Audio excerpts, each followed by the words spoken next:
Welcome to the Focus Series, a podcast channel of the AUA Media Lab. I am Alen Amirkhanian, the director of the AUA Acopian Center for the Environment.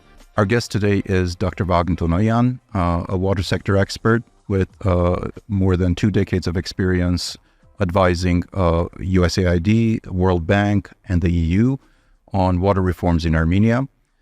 Welcome, Dr. Tonoyan. Thank you, Alen. Thank you for having me today. Our topic today will be water and Armenia's future. A question that is often asked, why should we care about water resources in Armenia? Aren't we a water-rich country? Why should we worry about water conservation? Why should we worry about more efficient use of water resources? Could you give us an overview? Yeah, thank you, Alan. This is a good and fundamental question, actually, because water resources play a significant role in socio-economic development of Armenia. Agriculture in Armenia, over 80% is irrigated agriculture. Hydropower has about 30% of the share in energy sector of Armenia. So groundwater resources provide about 96% for drinking water supply, provide a source. So from this aspect, all sectors of economy are using water, and water plays a key role. And on average, if you look, it looks like Armenia has sufficient water resources. A very rough estimate indicates that per capita water availability is in the range of 2,500, 2,600 cubic meters per capita per year, which is not water scarcity indicator. But the problem is that our water resources are not evenly divided, in space and time. This means that in spring, we do not need such amount of water. Most of our river flow occurs in spring, about 55%. And in summertime, where we need water for irrigation, we face a significant water deficit. And also in geography, if you look, for example, the most densely populated Transboundary River Basin, where capital Yerevan, Ararat Valley is located, has a huge water deficit. So in this regards, from one aspect, we do have enough water resources, but taking into account their distribution in time and space, we face significant issues. Can I add 2 challenges to the statement that we have enough water resources? First off, do we trust the numbers in terms of the amount of renewable water resources we have? Our estimates are that 7.8 billion cubic meters per year is our renewable water resources. That's based on long-term averages starting from 1961. We know with climate change impact, that number may be highly questionable. And for the past 10 years, we haven't even registered anything close to the average in terms of water availability. That's one issue. The other one is not only the spatial and temporal variability of water availability, but we also have an issue with overuse of water resources. Our water exploitation index is extremely high, 30-40%. If we believe the 7.8 billion number, 30-40% of that water is being used annually, which puts us in extreme water stress situation. So could you address this water data reliability and yeah, thank you. This is a very good question. Actually, our estimates indicate this is the best estimate known to this date, 7.55 billion cubic meters usable water resources. But having said that, I fully agree with your arguments that this data, we need to re-evaluate our water resources. For example, in terms of groundwater resources, last time full comprehensive assessment of groundwater resources was done in 1984. So, and at that time this estimate was done, which was valid for 25 years. So this basically means that the current figures are outdated. We need to reevaluate. The same relates to surface water resources, where we have maybe better data, better reliability, but still taking into consideration the impact of global climate change, water resources vulnerability, I think there is an urgent need to reevaluate usable water resources in Armenia. And how do we do that methodological SEPA agreement that Armenia has with the European Union, the Comprehensive and Enhanced Partnership Agreement? We are expected to align our legislation with that of the EU, and the Water Framework Directive, which is one of the key pieces of EU legislation we need to align with. We need to methodologically align our approach to that of the EU. Will that help us in improving our methodology of calculating long-term availability of water and also short-term availability of water? Yeah, actually, this is a very good question. Before answering to it, let me just very briefly jump a little bit to the history. After gaining independence, Armenia started its water sector reforms. We can conditionally divide it into three phases. The first generation reform occurred in the beginning of 2000 when we adopted in 2002 Water Code, National Water Policy, National Water Program. We set up our institutions in charge of water resources management, monitoring, compliance assurance. So it was in the early 2000s. And then we went into the second generation reforms, which occurred since 2011, conditionally, okay? But this was decentralized water resources management, strengthening of already existing water sector institutions. Why I am highlighting this? Because water resources monitoring is also among these reform priorities. And in 2017, we signed SEPA with the European Union, which will be guiding our water sector reforms in the next 10 years at least.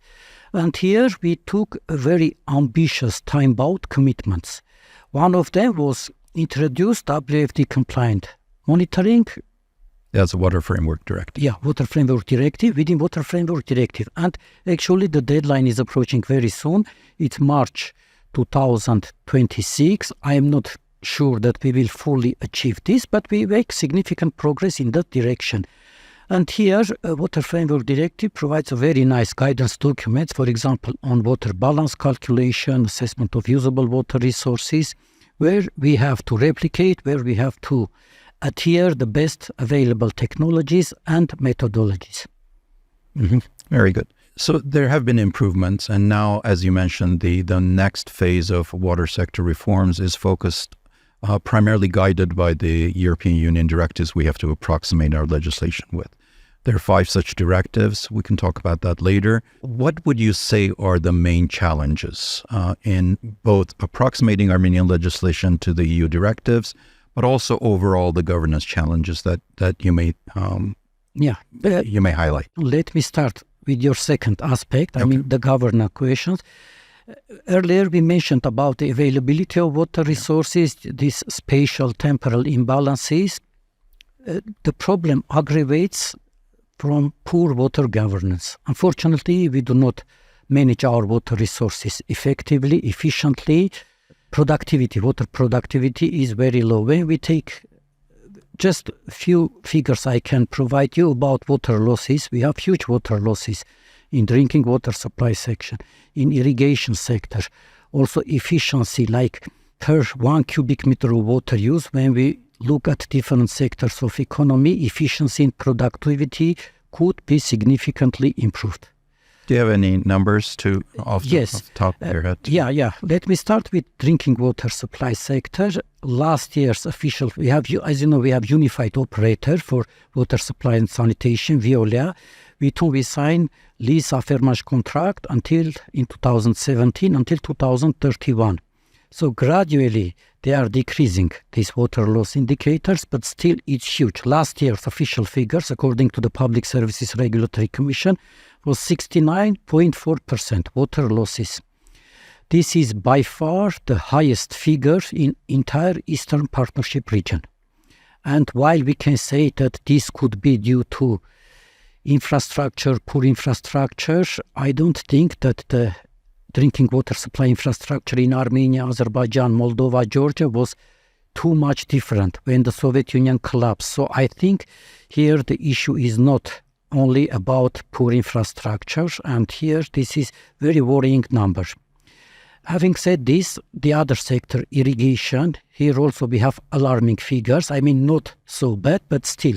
In case of irrigation, we have bulk irrigation water supply, which is the main channels, and here we have about close to 20% losses, which is more or less bearable, because we have evaporation, we have infrastructure losses.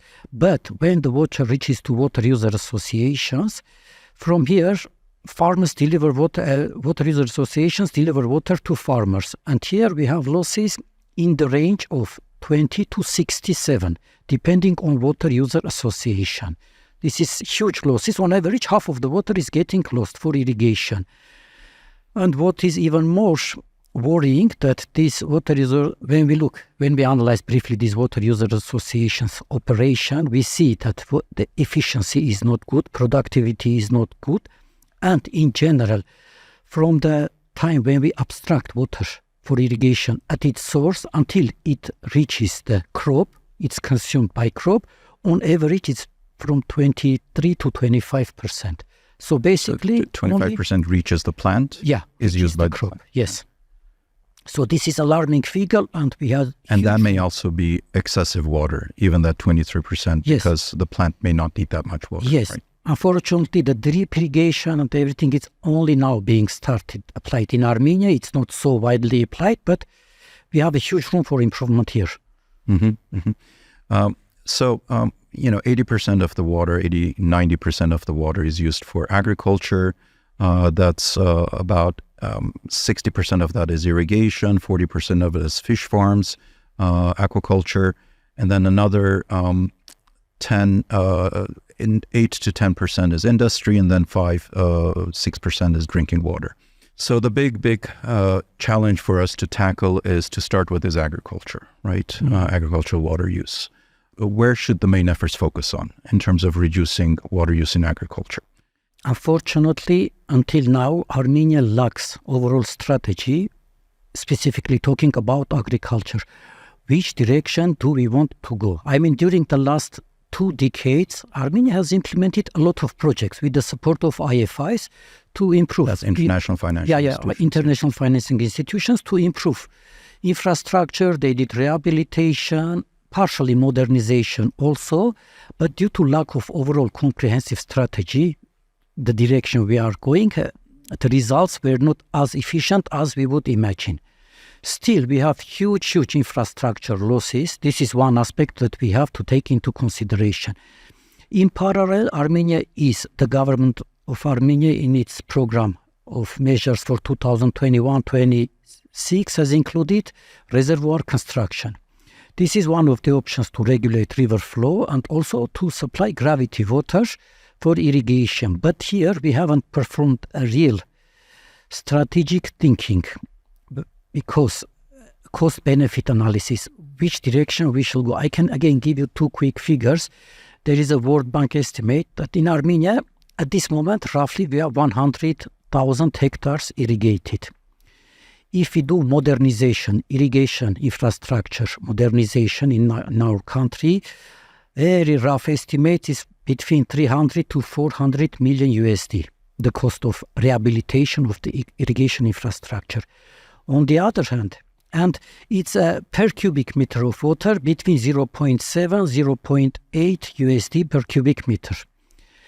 In terms of... And what will that give us, that investment? Yeah, what will that give us? It will give us rehabilitated and saved water irrigated infrastructure, but when we construct reservoirs to store 1 cubic meter, it's roughly from 3 to 4 USD per cubic meter. It's much more expensive to do reservoirs. It's much more expensive. So we will be economically much better off if we save water, if we reduce our water losses. Then we construct new reservoir, new storage, using again the same high figure. I mean, if we construct the reservoir, but the canal system is having huge losses, at the end we will not be better off. Mm-hmm. Armenia, however, remains the country with the least water storage capacity in the South Caucasus, with the least per capita, and on all the measures that you look at in terms of water storage capacity, we have the least capacity in the South Caucasus. Yes. Having said this, I am not saying that we should not think about increasing our storage capacity, because regulation of river flow, especially during spring inundations, is one of the priorities. With the global climate change impact, this is also some sort of adaptation measure to cope with the impact of climate change.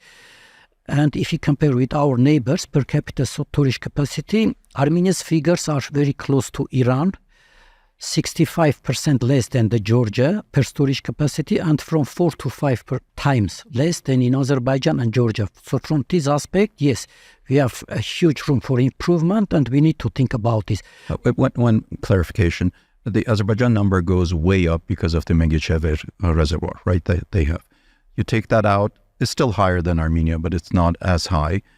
We also don't take into account in our numbers Lake Sevan, because we say Lake Sevan is not a reservoir, it's a natural lake.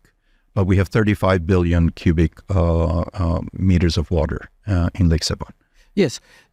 In case of Lake Sevan, we still have to make strategic decision, whether it's a reservoir, whether it's a natural lake, and what is our vision, our objective with Lake Sevan. If we think from the WFD, Water Framework Directive perspective, as such, for Lake Sevan, we should try to achieve good ecological status. But the way we treat Lake Sevan, unfortunately, we now treat it as reservoir, and despite we have, maximum 170 million cubic meter releases fixed in the law on Lake Sevan, over the last 15 years, 5 times we have exceeded this maximum limit. So, unfortunately, at the moment, we are treating it as a reservoir. But here, again, the country needs to make a strategic decision.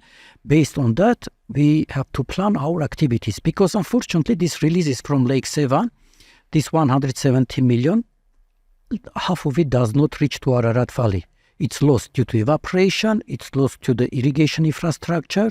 So this is not the best solution. Mm-hmm. We have to rethink our approach. And when I was talking about increasing per capita storage capacity, during Soviet times, our thinking was these big multi-million cubic meter storage reservoirs. But now with the new technologies, with the innovation, we have to rethink it and maybe try to focus on small reservoirs. Small reservoirs, many, to capture the rainwater, snow meltwater, and to provide local solutions. But all of this should be thought of under the strategy, water strategy, which I always keep saying that at the moment we are still missing. And the strategy that will look at water from many different perspectives: agriculture, mining, domestic use, all the kind of the different economic sectors that rely on water. So that kind of a comprehensive approach is something that a lot of experts are advocating for. Where do you see the complexity of having that kind of a strategy? Because I can imagine politically, bureaucratically generating that kind of a strategy can be very complex. Yeah, it can be complex, absolutely. I mean, you're absolutely right when you mention the different sectors, because unfortunately, when we look nowadays, most of the sectoral development plans, strategies, even for agriculture, tourism development, urban development, almost ignore water. They almost ignore the component of water. But water could be water and water risks. So what are the main complexities as challenges? It's policy coherence, cross-sectoral coordination. This is our main challenge, and unfortunately with the dissolution of National Water Council in 2020, at this moment we do not have institutionally any entity which should be in charge of policy coherence, cross-sectoral coordination for water.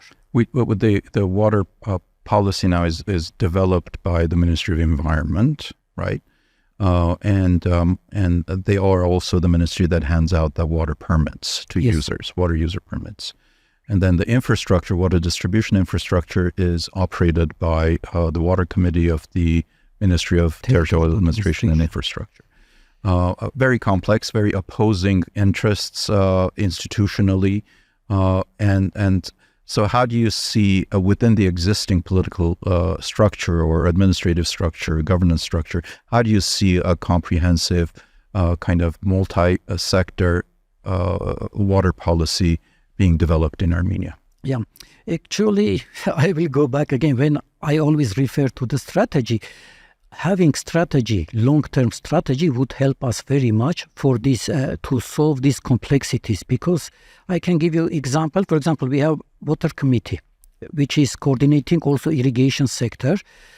But for irrigation sector, at this moment, we have between 90 to 100,000 hectares irrigated lands. in the next 10 or 15 years, we do not know what is our objective, what is our target, whether we want to expand it to 150 to 200,000. During Soviet Union, we had roughly about 300,000 hectares of irrigated.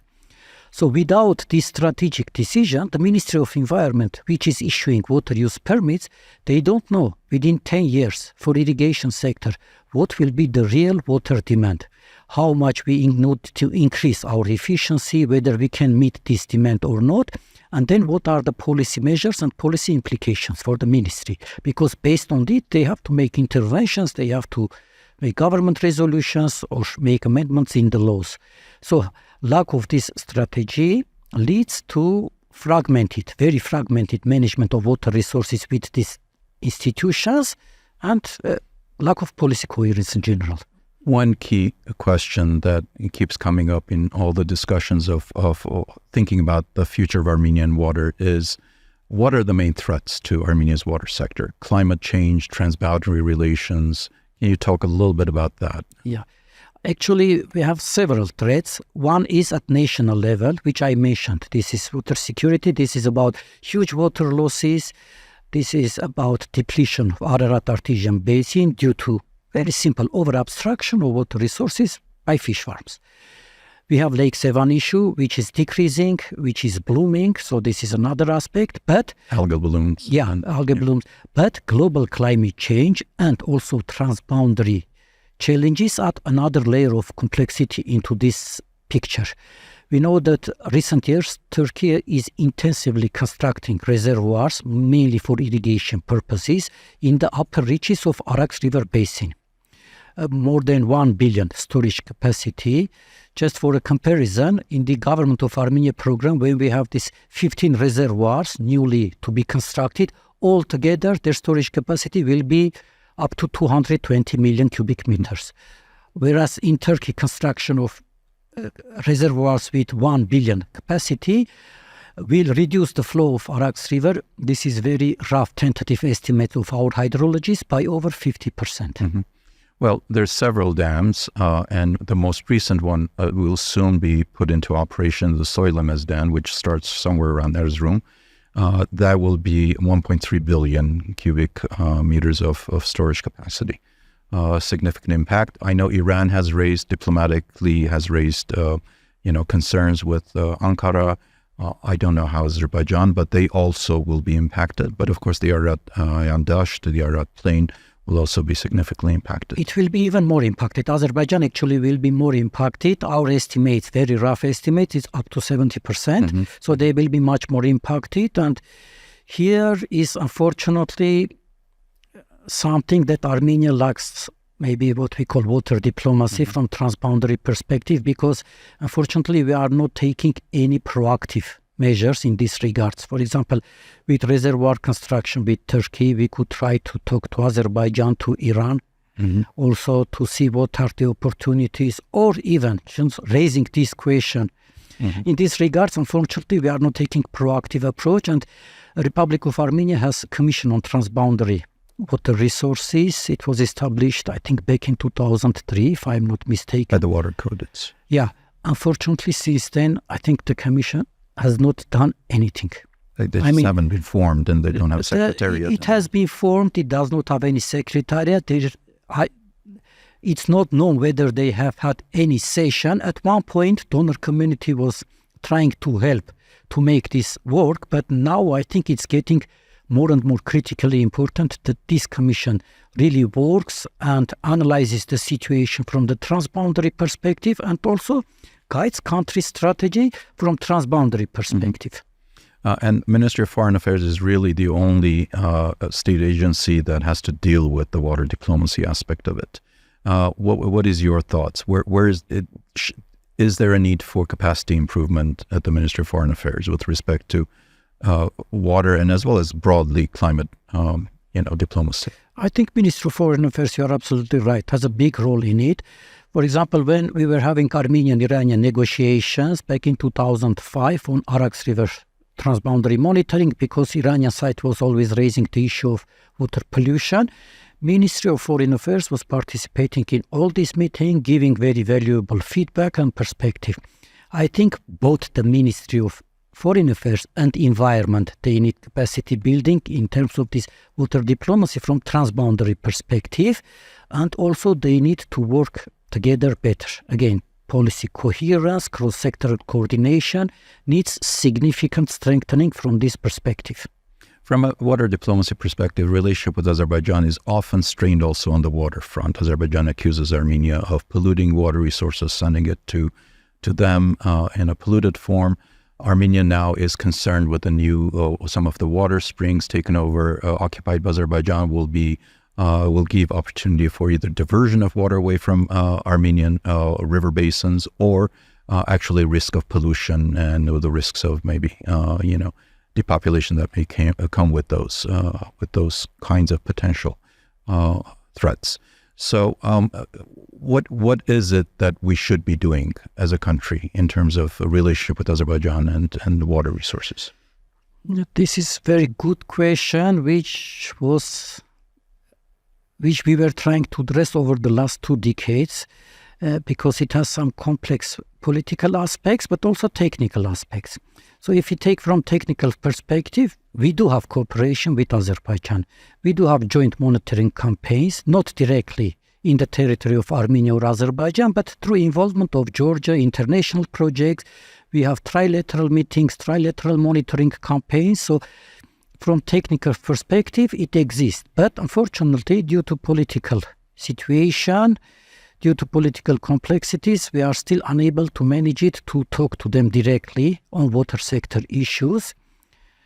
And again, here the role of this Transboundary Commission is becoming important, because we among ourselves need to clarify our approach. What do we want to achieve?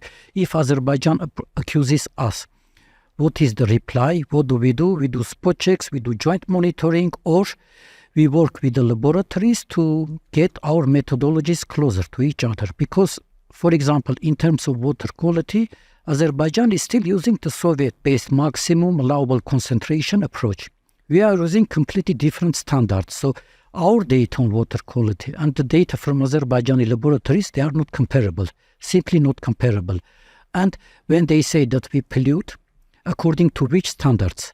These are the questions that we need to talk to agree at technical level, and there is a big room there is a room for improvement at technical level, but unfortunately... So take out the emotion out of it and yes, let experts work on coming up with... We have to talk about climate change impact, because estimates are that, with under some model projections, 35-40% of the water flow and on the surface water flows in Armenia rivers specifically are expected to be reduced by 2100. That has impact on food security, that has impact on energy security, that has impact on the economic potential. We have to kind of figure out how to grow economically with less water. What are your thoughts about that kind of threat that Armenia is facing and the region is facing, not only Armenia, the other countries are also? Yes, I like your formulation, Alen. We have to learn to grow under these circumstances. There are several aspects. First of all, we have to increase the productivity of water per cubic meter. We have to increase the water use efficiency, and we have to implement a lot of adaptation measures to climate change. Unfortunately, when we say vulnerability to water resources due to climate change, the most impacted, vulnerable parts of our country will be impacted more severely. It's Ararat Valley, which is the main agricultural region of Armenia, where we expect one of the highest declines of water, river flow, water resources, but also extension of irrigation season. Crop water requirements increase. So crop, under the increased air temperature, they will require more water, irrigation season will be increased. And also Lake Sevan Basin, which is also one of the vulnerable areas. So we have to learn to live with it, we have to adapt, and we have to improve our performance. Fortunately, as I mentioned, due to these big water losses, we have a huge room for improvement. If we take very rough figures, how much abstract for irrigation and irrigated area, it's very roughly between 15 to 16,000 cubic meters per 1 hectare. This is a huge, huge number, which could be reduced at least very easily twice. So from this perspective, we could adapt, and I think we are getting into this direction. Let's see how the things progress. Thank you very much, Mr. Vahagn Tonoyan, for all the very informative and insightful comments and thoughts that you shared with us. Thank you for having me. Thanks. Thank you.